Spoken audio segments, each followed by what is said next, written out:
नमस्कार मित्र. हे बघा, रोडच्या कडेने नारळाची झाडे लावली आहेत. ही नारळाची जात आहे बाणावली. आता बाणावलीचं वैशिष्ट्य कसं आहे, 6-7 वर्षानंतर फळ द्यायला सुरुवात करतं. हे नारळ पक्व होण्यासाठी पण कामात येतं आणि शहाळा म्हणूनसुद्धा उपयोग करता येतो. जर आपल्याला शहाळ्यासाठी जात लावायची असेल, हे बघा रिकाम्या क्षेत्रामध्ये आपण त्याच्यासाठी काही शेती गुंतवली नाही, काही नाही. रस्त्याच्या 2 बाजू, आता ही बाजू आंब्याची आहे, एक बाजू कटली. ही लिंबाच्या आणि रस्त्याच्यामध्ये बरंच अंतर ठेवलेलं होतं.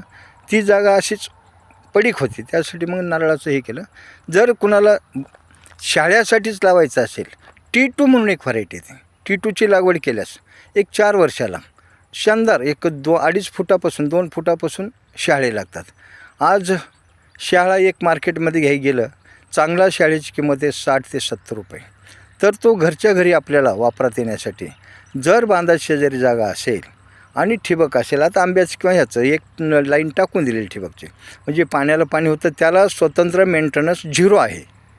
म्हणून अशी जर कोणाच्या शेताच्या कडेने जागा असेल तर नारळाची लागवड करण्यास काहीच हरकत नाही. एक तर शोभिवंत दिसतं आणि आपल्याला एनर्जीसाठी आपण मळ्यात असतो, आपल्याला वाटलं थोडी एनर्जी कमी झाली, एक शाळा काढला आणि पिऊन घेतला, एक 10 मिनटामध्ये पॉवरफुल एनर्जी तयार होते. तरी आपण ह्याचा विचार करण्यास हरकत नाही. नमस्कार.